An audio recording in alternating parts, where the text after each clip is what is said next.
বাংলাদেশের ওয়ানডে স্কোয়াডে যোগ করা হয়েছে নাসুম আহমেদকে ওয়েস্ট ইন্ডিজের বিপক্ষে সিরিজের পরের 2 ম্যাচের জন্য। বোঝাই যাচ্ছে দ্বিতীয় ম্যাচে একাদশেও তিনি চলে আসবেন। প্রথম ম্যাচটাতে মিরপুরের উইকেট, মিরপুরের কালো মাটির উইকেটের যে কালো জাদু আমরা দেখলাম, তাতে করে স্পিনাররাই ডমিনেট করছেন এবং সেইখানটাতে আরও শক্তি বৃদ্ধির জন্য নাসুমকে বাংলাদেশ স্কোয়াডে অন্তর্ভুক্ত করেছে। ওয়েস্ট ইন্ডিজও তাদের স্কোয়াডে স্পিনার আকিল হোসেনকে এনেছে, অবশ্য সেটা ইনজুরি রিপ্লেসমেন্ট হিসাবে, আমাদের মতো শুধুমাত্র অ্যাড করেনি। তো বোঝাই যাচ্ছে যে সেকেন্ড ম্যাচটাতেও সেই প্রথম ম্যাচের মতোই স্পিনের যুদ্ধ হবে। আন্ডার প্রিপেয়ার্ড উইকেটে যাচ্ছে তাই উইকেটে, এখনকার যুগের ওয়ানডের সঙ্গে একেবারেই বেমানান উইকেটে আমরা সেই আবার জয়ের লড়াইটা করব। বাংলাদেশ এই ম্যাচ জিতলে সিরিজ জয় আমাদের নিশ্চিত হয়ে যাবে। আমাদের 2027 ওয়ানডে ওয়ার্ল্ড কাপে সরাসরি কোয়ালিফাই করার ক্ষেত্রে আমরা আরেকটুখানি হয়তো এগিয়ে যাব। এখনকার বাস্তবতায় সেগুলাই আসলে ভীষণ গুরুত্বপূর্ণ বাংলাদেশ টিমের কাছে মনে হচ্ছে, সম্ভবত বাংলাদেশ ক্রিকেট বোর্ডের কাছেও।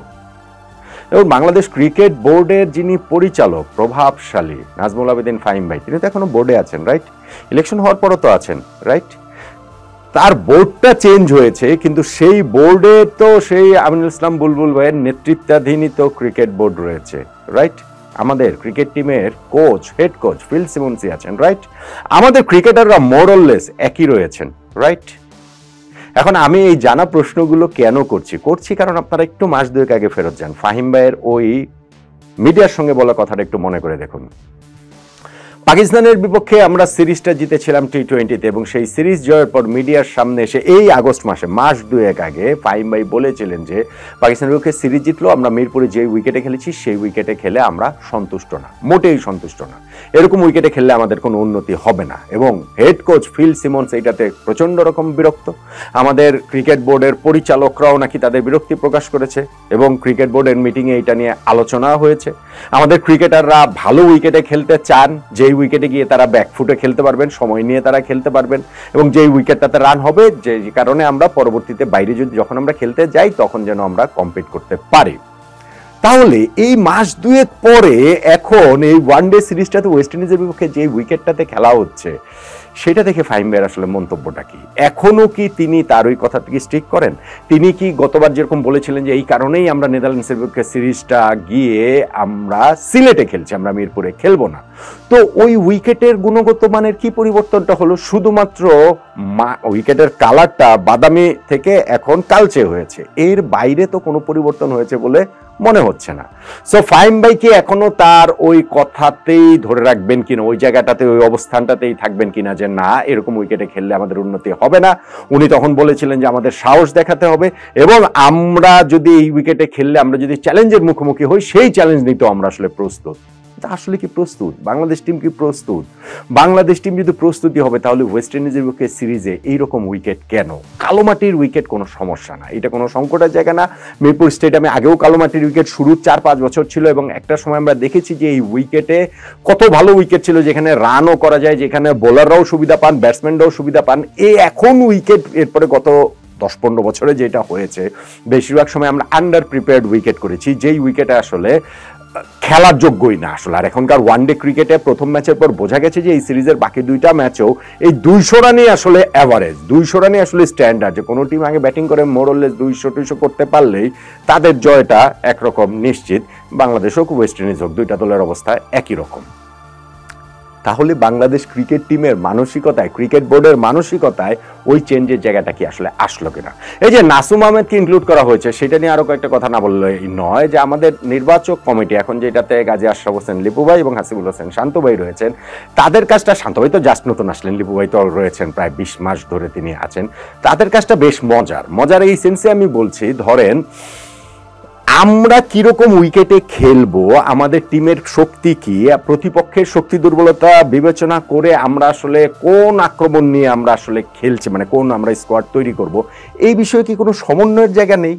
এই বিষয়ে প্রথম ওয়ানডের পর কি কারণে এখানটাতে স্কোয়াডে আরেকজনকে ইনক্লুড করতে হবে? শুরুতে সেটা করা হয়নি কেন? তার মানে এই জায়গাটাতে সমন্বয়ের জায়গাটা নেই। আমি চাকরিটা মজার বলছি এই সেন্সে যে ধরেন সবসময় আমরা স্কোয়াড দেখেছি যে মোটামুটি 15 জনের হয়। তো আমাদের এই লিপু ভাইয়ের সময় আমার ধারণা তার এই 20 মাসে যতগুলো স্কোয়াড দেওয়া হয়েছে তার মধ্যে মোর দেন 60% 70% স্কোয়াডটা আসলে ছিল 16 জনের, 17 জনের, 18 জনের। সো আপনি দেখেন এইবারও স্কোয়াডটাও 16 জনের, তার সঙ্গে আরো একটা যোগ করে 17 জন করা হলো। স্কোয়াড নির্বাচনের আর চ্যালেঞ্জটা কোথায়? আমাদের কি আর অত ক্রিকেটার রয়েছেন? সো ওই জায়গাটা তো মোটামুটি হচ্ছে কি ওই যারা আছেন থোরবড়ি খারাবড়ি থোর করে ওরকম একটা স্কোয়াডই তৈরি করে দেওয়া হয়। এখন নাসুমকে যখন নেওয়া হয়েছে আমাদের মনে হয় ফাস্ট বোলারদের বিদায় করে দিলেই হয়, মানে পেসারদের ধরেন হাসান মাহমুদ, ধরেন তানজিম সাকিব, ধরেন তাসকিন আহমেদ, তাদেরকে বরং ছুটিতে পাঠিয়ে দিলে হয়। এই সিরিজে তো আমি আর তাদের খেলার সম্ভাবনা দেখি না, যদি না আপনি মুস্তাফিজকে আসলে রেস্ট দেন। প্রথম ম্যাচটাতেই দেখা গিয়েছে যে আমাদের ওইখানটাতে মুস্তাফিজের সঙ্গে তাসকিন ছিলেন পেসার হিসেবে, 2 পেসার, আর সঙ্গে 3 স্পিনার ছিলেন ওই জায়গাটাতে আমাদের রিশাদ, তানভীর এবং মেহেদী হাসান মিরাজ। এখন তো মনে হচ্ছে ভাই সেকেন্ড ম্যাচটাতে তাদের সঙ্গে তাসকিনের জায়গায় ঢুকে যাবেন এই জায়গাটাতে নাসুম আহমেদ, অর্থাৎ আমরা 4 স্পিনার নিয়ে খেলবো।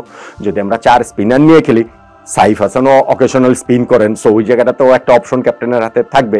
পেস বোলার একজন যে মুস্তাফিজ, তিনিও আসলে এরকম উইকেটে স্পেশালি প্রায় স্পিনার, তিনি হাফ স্পিনার না সেমি স্পিনার, কিন্তু এরকম উইকেটে তিনি আসলে হয়ে যান যেখানে বল টল গ্রিপ করে। তো মোটামুটি হচ্ছে গিয়ে মুস্তাফিজকে এই প্রায় স্পিনার ধরলে অল স্পিন অ্যাটাক নিয়ে আমরা ওয়েস্ট ইন্ডিজের বিপক্ষে সেকেন্ড এই ওয়ানডে ম্যাচটা খেলবো। এর বাইরে একাদশে আমি আসলে পরিবর্তনের খুব একটা রিয়েলিস্টিক সম্ভাবনা দেখি না। প্রথম ম্যাচে আমাদের 2 ওপেনার যে ব্যর্থ হয়েছেন, তারপরেও সৌম্য আরো একটা চান্স নিশ্চিতভাবেই পাবেন। সাইফ হাসান ভালো ফর্মে রয়েছেন, ওই ম্যাচে ব্যর্থ হলেও তিনি সেই সুযোগটা পাবেন। শান্ত ওই ম্যাচে কিছু স্কোর করেছেন, হৃদয়ের সাথে ভালো একটা পার্টনারশিপ হয়েছে। মিরাজ তো তিনি এইখানটাতে ক্যাপ্টেনি, নুরুল হাসান মাহিদুল অঙ্কন তিনি হচ্ছে গিয়ে ডেবু ম্যাচে দলের টপ স্কোরার ছিলেন। নুরুল হাসান সোহান কিছুটা হয়তো ব্যর্থ হয়েছেন ব্যাট হাতে, কিন্তু উইকেট কিপিং হিসাবে তিনি হচ্ছে কি দুর্দান্ত করেছেন। যে 4টা তিনি ক্যাচ নিয়েছেন, আমার ধারণা এইখানে উইকেট কিপার যদি জাকের আলী অনেক থাকতেন 2টা ক্যাচ অন্তত পক্ষে ফেলে দিতেন, আমার ধারণা নাও ফেলতে পারতেন, কিন্তু কিপার হিসাবেই সোহান আসলে অনেক এগিয়ে। সো একাদশে তার জায়গাটা নিয়েও আমি অন্তত এই ম্যাচটাতে কোনো কোয়েশ্চেন দেখছি না। ফলে ওই জায়গাটা থেকে বোলিং অ্যাটাক যেটা আমাদের ফার্স্ট ম্যাচে ছিল 3 স্পিনার এবং 2 পেসার, এই ম্যাচে গিয়ে 4 স্পিনার 1 পেসার, অলমোস্ট 4.5 স্পিনার এবং আধা পেসার মুস্তাফিজের হিসাব যদি করি, ওই একটা জায়গাতেই আমাদের চেঞ্জটা আসবে। তারপরে গিয়ে হচ্ছে গিয়ে এই ম্যাচটাতে কোন দল তুলনামূলক কম খারাপ ক্রিকেট খেলে, বাংলাদেশ এবং ওয়েস্ট ইন্ডিজ দুইটাই এরকম তুলনামূলক মানে ভীষণ রকম খারাপ উইকেটে তুলনামূলক কম খারাপ যদি আমরা ক্রিকেটটা খেলতে পারি, সেই ক্ষেত্রে হয়তোবা বাংলাদেশ এই ম্যাচেই সিরিজ জয়টা নিশ্চিত করে ফেলবে। সেই দিকে সম্ভাবনার পাল্লাটা ভারী, যদি না আমরা আবার নিজেদের খোরা করতে নিজেরাই পড়ে যাই, আমরা এই স্পিনের ফাঁদে উল্টো যদি আমরা পড়ে যাই। ওরা যেহেতু আবার আকিল হোসেনকে স্পেশালি ইনক্লুড করেছে সেই কারণে, কিন্তু আমার ওই কৌতূহল নিয়ে ওইটাই খুব বেশি জানতে ইচ্ছা করে যে নাজমুল উদ্দিন ফাহিম ভাই মাস 2 আগে যেই কথাগুলো বলেছিলেন পাকিস্তানের ওকে সিরিজ জয়ের পরও মিরপুরের উইকেট নিয়ে, তারপরও মিরপুরে এই সিরিজটাতে ওয়েস্ট ইন্ডিজের বিপক্ষে এইরকম উইকেট আসলে হলো কেন? এইরকম উইকেটই কি তাহলে আমরা চাই? আমাদের জাতীয় দল চায়, আমাদের ক্রিকেট বোর্ড চায়, আমাদের ক্রিকেটাররা চান, আমাদের হেড কোচ চান, সবাই মিলে কি আমরা আসলে এইরকম উইকেটেই জয়ের জন্য খেলতে চাই কিনা, সেই প্রশ্নটা কিন্তু থেকেই যাচ্ছে।